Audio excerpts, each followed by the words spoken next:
എല്ലാവർക്കും നമസ്കാരം. ഇന്ന് നമുക്ക് ബേക്കറിയിലൊക്കെ കിട്ടുന്ന പോലത്തെ പപ്സിൻ്റെ ഷീറ്റ് നല്ല പെർഫെക്റ്റ് ആയിട്ട് വീട്ടിൽ തന്നെ എങ്ങനെ ഉണ്ടാക്കാമെന്ന് നോക്കാം. അതിനു വേണ്ടിയിട്ട് 2.5 കപ്പ് മൈദ ഇവിടെ എടുക്കുന്നുണ്ട്. 2.5 കപ്പ് മൈദ കൊണ്ട് 8 പപ്സ് ഉണ്ടാക്കിയെടുക്കാൻ പറ്റും. ഇനി ഈ മൈദയിലേക്ക് കുറച്ച് ഉപ്പ് ചേർത്ത് കൊടുക്കാം. 2 സ്പൂൺ ബട്ടറും കൂടെ ചേർത്ത് കൊടുക്കുന്നുണ്ട്. അതിനുശേഷം കൈകൊണ്ട് നന്നായിട്ടൊന്ന് മിക്സ് ചെയ്തെടുക്കാം.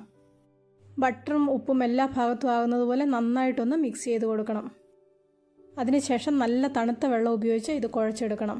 ഇവിടെ തണുത്ത വെള്ളത്തിലേക്ക് കുറച്ച് ഐസ് ക്യൂബ്സും കൂടി ഇട്ട് കൊടുത്തിട്ടുണ്ട്. കുറച്ച് വെള്ളം ഒഴിച്ചിട്ട് വേണം ഇത് കുഴച്ചെടുക്കാൻ. ഇതുപോലെ നല്ല തണുത്ത വെള്ളം ഉപയോഗിച്ചിട്ട് കുഴച്ചിട്ടുണ്ടെങ്കിൽ പപ്സിൻ്റെ ഷീറ്റ് ശരിയായിട്ട് കിട്ടുകയുള്ളൂ. കുറച്ച് സമയം നല്ലവണ്ണം ഒന്ന് കുഴച്ച് കൊടുക്കണം. ഇതുപോലെ 5 മിനിറ്റ് മുതൽ 7 മിനിറ്റ് വരെ നന്നായിട്ടൊന്ന് കുഴച്ചെടുക്കണം. ഇവിടെ ഇപ്പോൾ മാവ് നന്നായിട്ട് കുഴച്ച് റെഡിയാക്കി വെച്ചിട്ടുണ്ട്. ഈ ഒരു പരുവത്തിൽ നല്ല സോഫ്റ്റായിട്ട് കിട്ടണം. ഇതിനി ഒരു 10 മിനിറ്റ് ഫ്രീസറിൽ അടച്ചു വെക്കാം. ഈ സമയത്ത് ഇതിലേക്ക് വേണ്ട ബാക്കി കാര്യങ്ങൾ ചെയ്തെടുക്കാം. ഇനി ഇതിലേക്ക് വേണ്ടത് ഒരു 50 ഗ്രാം ബട്ടറാണ്. ഈ ബട്ടർ ഒരു ബൗളിലേക്ക് മാറ്റുന്നുണ്ട്.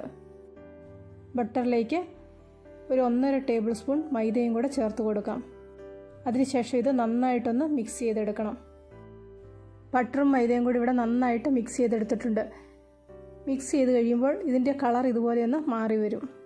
ഇനി നമുക്ക് ഫ്രീസറിൽ കുഴച്ച് വെച്ചിരിക്കുന്ന മൈദ എടുക്കാം. ഇതിനി കുറച്ച് മൈദയിട്ട് നന്നായിട്ടൊന്ന് പരത്തിയെടുക്കാം. എല്ലാ ഭാഗവും ഒരേ രീതിയിൽ വരുന്നത് പോലെ അധികം ബലം കൊടുക്കാതെ വേണം ഇത് പരത്തിയെടുക്കാൻ. റെക്റ്റാങ്കിൾ ഷേപ്പിൽ നന്നായിട്ടൊന്ന് പരത്തിയെടുക്കാം.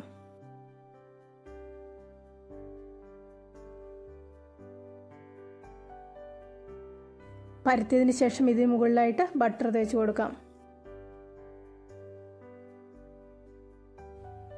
എല്ലാ ഭാഗത്തും ഒരേപോലെ ബട്ടർ തേച്ച് കൊടുക്കണം.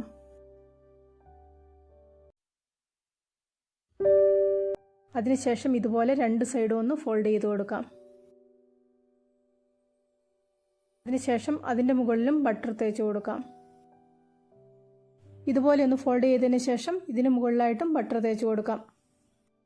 ഈ വീഡിയോ ഒന്ന് ശ്രദ്ധിച്ചിട്ടുണ്ടെങ്കിൽ ഓരോ സമയത്തും എങ്ങനെയാണ് ചെയ്യേണ്ടതെന്ന് കൃത്യമായിട്ട് മനസ്സിലാകും.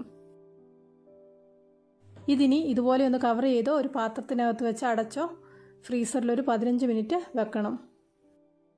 സമയത്ത് പപ്സിന് വേണ്ടിയിട്ടുള്ള കാര്യങ്ങൾ ചെയ്തെടുക്കാം.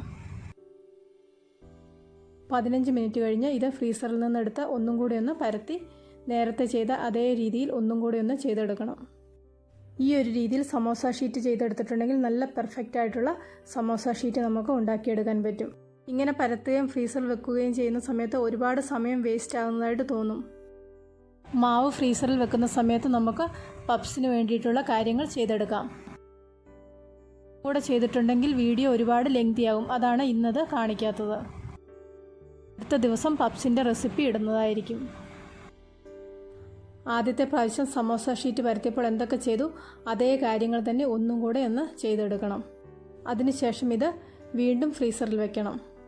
അതിനുശേഷം പരത്തി മൈദ ഷീറ്റ് ഉണ്ടാക്കിയെടുക്കാവുന്നതാണ്.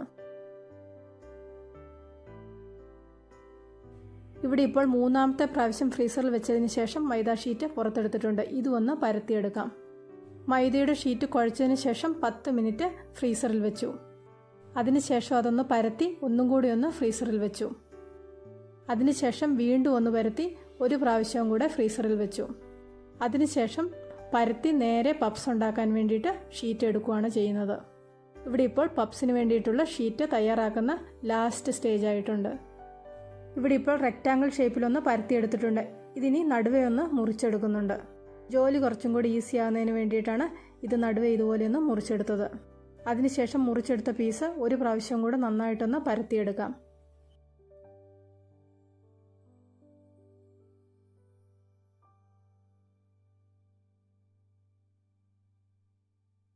അതിനുശേഷം ഇതുപോലെ 4ആയിട്ടൊന്ന് മുറിച്ചെടുക്കാം.